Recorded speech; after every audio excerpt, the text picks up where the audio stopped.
Fucking noise. Your next comedian, super funny. She hosts an awesome show called The Exhibition at the Public Hotels. Please give a warm welcome to Mary Beth Barone.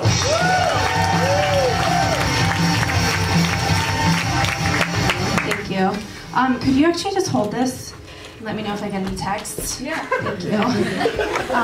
If Rob texts me, I just have to head out. My name is Mary Beth. I am the only woman on the show, so if you don't laugh, you're sexist. Thank you.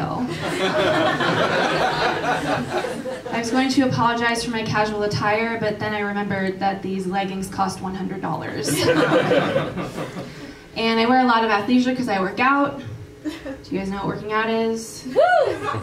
Cool. I do these jokes at open mics where it's mostly male comics, and they need me to explain it to them because they're not familiar with working out. So I love being up here. I love telling jokes. When people find out I do stand-up, there's a very broad range of reactions.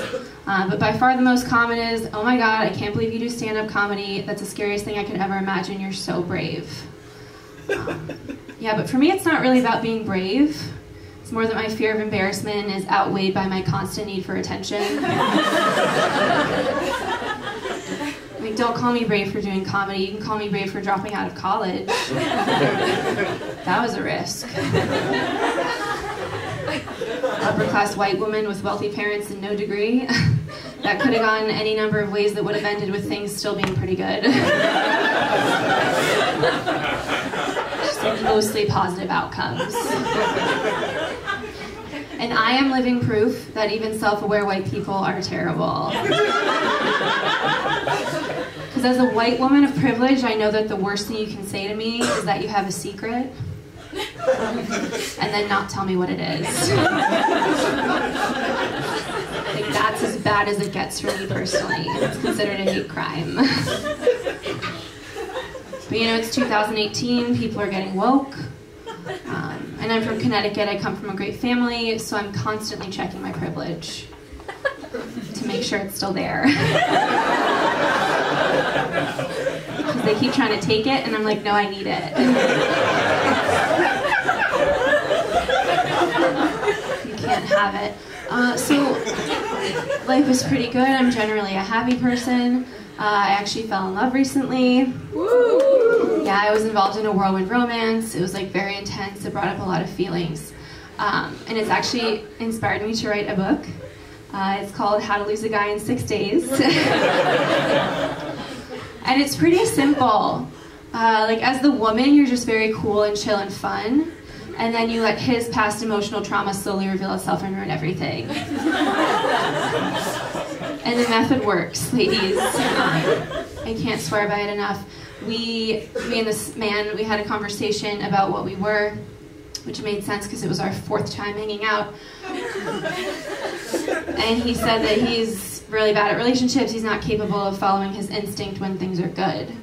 And like, there I was, a fool, thinking that the hardest part about dating him would be the fact that he had herpes.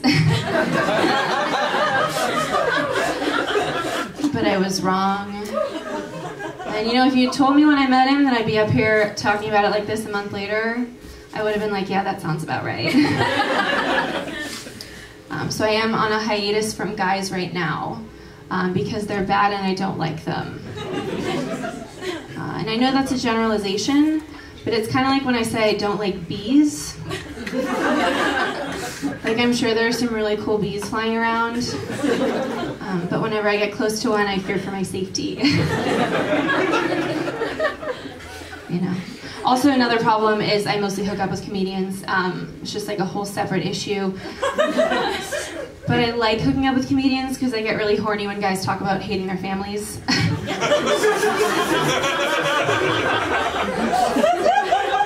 It's just refreshing because I really like my family. And I was home with them for the holidays, Christmas, no offense. And it's fun being home, but it's just like a lot. It's chaos because I have 5 siblings. My oldest brother and sister have a bunch of kids, not together. Separately. But Christmas Day is like madness, so the day after we were all just like down to hang. except for my one nephew, James. He was having like a full-blown meltdown, and I was like, Mom, what's his deal? And she was like, well, he's having a tough time. He just got all those presents yesterday. So apparently, for kids, the day after Christmas is the equivalent of a Molly hangover.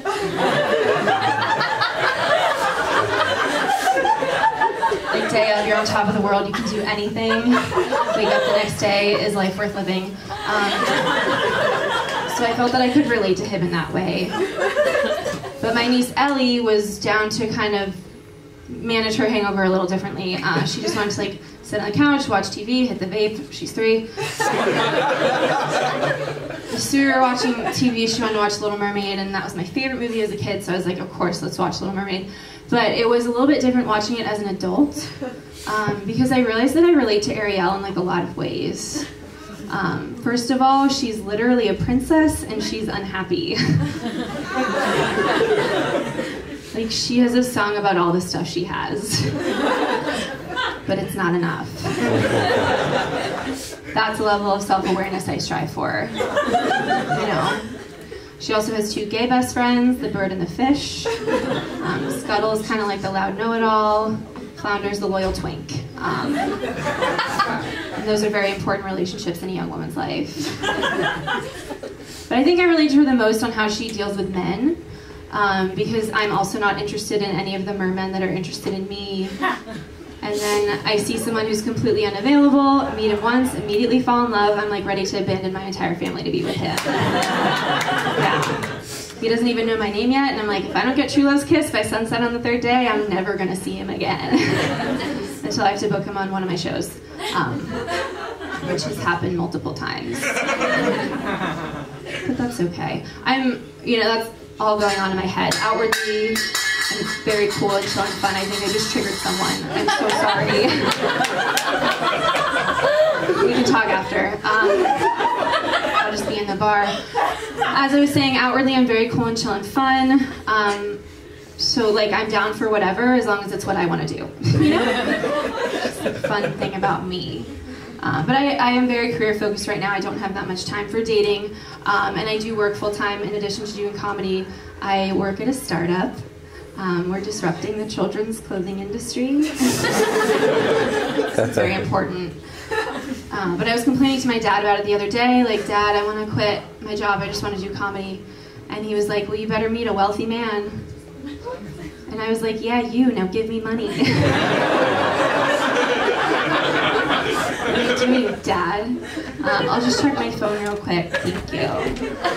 Okay. Gotta head out, but I'll leave you guys with this. I'm not super worried about, my future, because if comedy doesn't work out, I have a fallback plan. I can just be a stripper. At least for a few more years. My mom says my boobs are too small to be a stripper, and I'm like, well, whose fault is that, Mom? But it's fine. I'm lucky that as a woman I even have that option. Men don't really have that. There's no industry where a man can walk in at any intelligence level and just get a job. Except for finance. You guys have been so much fun. My name's Mary Beth.